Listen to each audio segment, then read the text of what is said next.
Communication Man here with today's video. Do not puff people up. Why? Why is it imperative to keep your cool amongst high status or likable people? Why do we want to stay composed?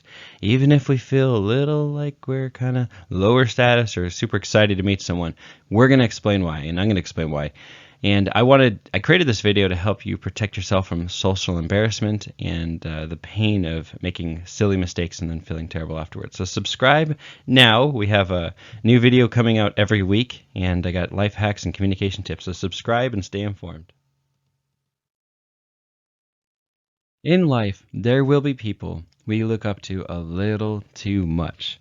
And in the moment of exhilaration or thankfulness, we may lower our status significantly by being too thankful, by being overly thankful.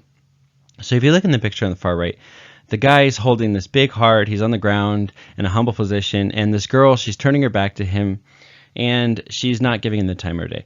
So that's what happens when we're overly thankful. We're going to get rejected, and we're going to embarrass ourselves.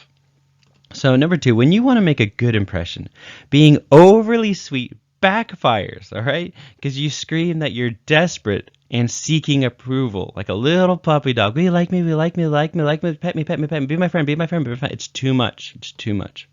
So while your intentions may be pure, your actions will likely result in too much butt kissing. Now that's such an informal term, but I purposely use the word because there may be people, it could be your boss or superior, anyone who has a lot of power over you that you may not necessarily even like them, but you're really being nice because you know they have a lot of power over you and they can ruin your life or they can make your life really wonderful depending on the relationship you have. Or you might just look up to them in high esteem, or they could just be super high status and you're just kind of starstruck and you're thinking, wow, I really like this person. I want to make a good impression. Well, when you do it too much, I think about the actual concept of butt kissing. Now, it sounds gross. I'm not talking about like a sexual way or erotic way. I'm talking about like the degrading humiliation of like if you actually like someone, you literally like were in public and you were like on your knees kissing someone's butt. Like it would make you look like such a fool. And it's such a degrading act. You don't really want to associate yourself with that kind of embarrassment, that ridiculous kind of peasant, lower, status behavior. I mean, that's just terrible. Now, the thing is, if you're doing too much like, will you like me, hooing and hawing over someone, that's what's going to come across, and that's how you're going to project yourself socially. So number 4, if you're feeling a little starstruck or want to thank someone who you feel is superior to, limit yourself and do not be zealous. Make sure you're not zealous when giving them a response or feedback. It could be even a coworker or a boss or someone important to you. When you're sending an email, don't drip it with too much honey and sugar and, oh, thank you so much. A little bit's great, a little enthusiasm's fine, but too much, it's gonna lower your status terribly. So if you break this rule, you will look silly and will understand this point only after you've low-level humiliated yourself. All right, so I'm going to use a personal example so you can kind of maybe contextualize this. So about a month or so ago, I reached out to someone really famous, and I didn't even think I'd get a response. And I sent like a question, some business advice, and they surprised, to my surprise, they sent back a very thoughtful response. And I was like, wow, this is great. And then at the end of their little sentence, their little paragraph, it said, hey, keep in touch, keep me informed if there's like interesting progress. So about a month later, some really cool progress was made. I was really excited, and in my over enthusiasm, I sent this like pretty long email, nice little couple paragraphs, and kind of giving examples, and just like, oh, your advice is gold, and it's so good, and I blah blah blah, and it's just like, I know it's so wonderful, and it was too much. And I sent it really quick though, because in the moment it felt natural, because I was so excited. But then after a day or two I looked at it again. I'm like, oh, smack in my head. Like, why would what the heck? Like, that was too much and too many examples. Like, I didn't need to share a lot. And I felt really embarrassed, and I know it lowered my status. Like, it just made me look just too much like a little teenage girl to a celebrity. Like, oh. And I realized, I'm not going to do that again. It doesn't matter how famous they are. I mean, it doesn't matter if they're a king. Maybe I'll respect the position, but I'm not going to degrade myself and just like, and just too much. It was just embarrassing. And they never even responded, and I just felt like an idiot. And it was like, it would have been much better if I not sent anything, because at least I would have kept my composure, because my first message was very composed and very intelligent. And this last one was nice, but a little too enthusiastic. So my point is, be careful. because you're going to meet people in life, you're going to have experiences where you really like someone and you might just act so silly. So keep your compression, keep yourself cool and composed, and don't puff people up. All right, people are still people. Now you might think, wow, they're cooler or better or whatever, and they may have different attributes that are cooler or more attractive, but you're still equal in the fact that you're still a human being. You have like your own worth, and don't lower your peg society like too much. Okay, so just be careful with that. And also another thing that's kind of funny, when I used to live in Southern California, you'd see celebrities every now and then, not like all the time, but every now and then, especially like the B and C list celebrities, they would come into the mall or grocery store and you'd say hello sometimes.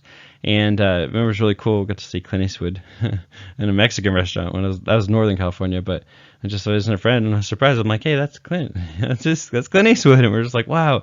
And I remember he said hello for a second, and we didn't badger him. He's like, what's your favorite movie? And he told him, and he was like, that was a good one. And it was fun.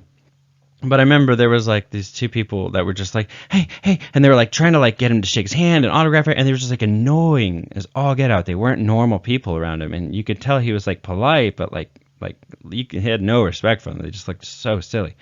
And there's another celebrity one in Santa Barbara. What's his name? But anyway, you would see celebrities there, and I just remember like they handled themselves with composure, like when they were walking on the boardwalk with their family or something. So just kind of left them alone, said hello as I walked by. But I remember it's interesting. There was like these two college kids, and they were just like they wouldn't leave the celebrity alone.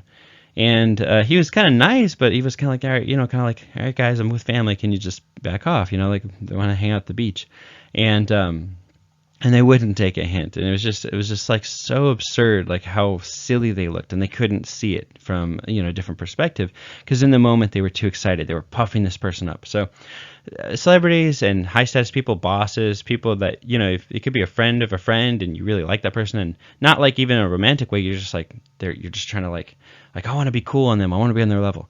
Don't puff them up, all right? So that's the takeaway here. When you do that, you're going to insult yourself, you're going to embarrass yourself, and you're going to make yourself feel terrible afterwards. It's kind of like, someone's drunk and they're a little high and they do something fun, and then the next day they realized it was not fun. It was like they had the lampshade on their head, and everybody was like angry at them, and they peed their pants, and they didn't realize it. They thought they had a great time because they don't remember the time. Now, that's a ridiculous kind of overstatement, but my point is, sometimes in the moment you can be kind of like on a little emotional high, like, wow, I really like this person. And then later you calm down and you're like, oh my goodness, like, okay, they're still people. They're not that amazing. And I just made myself look like a complete fool. So don't do that. That's the rule. All right. So protect yourself, and remember, people are people. You're equal to them.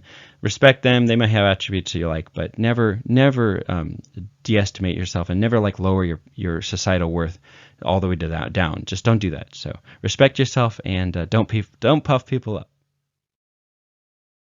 And remember, I have a positive advice line you can call. It's a recorded message. It's Beverly Hills area code number 1-424-394-1818. So if you're calling, it's from out of state or out of the country, the number is 1, and then area code 424-394-1818. And there's always a quick tip, 60 to 90 seconds, real quick, a fast advice, and I update that every Monday. So save it to your phone's contact list and call it and see what this week's gem is. Conversation starter question. So I like to leave every video with a wonderful conversation starter question that you can ask someone to lead to a conversation, a good one. So remember, cool questions lead to better, higher improved conversation. So the question for this week is, if you had to select a favorite band in 10 seconds or less, who would you pick and why? So if you had to pick a favorite band in 10 seconds or less, who would you pick and why? So you all have your own favorites. You pick yours. And for me, probably definitely growing up in my younger years, Blink-182 was just fun, a lot of fun.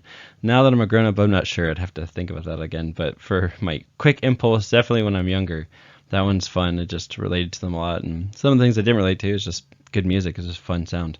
But now that I'm older, I have different taste, and obviously there's a lot of music out there, so it's hard to choose. But in 10 seconds or less, who would you pick? And so comment below. I would like to hear your answer. It'd be great to get to know your audience a little more. And tell me what's your favorite band in 10 seconds or less. And save this question. You can ask your friends, and people you like to hang out with, and it's a good conversation starter, and then you start to learn about them more. So subscribe.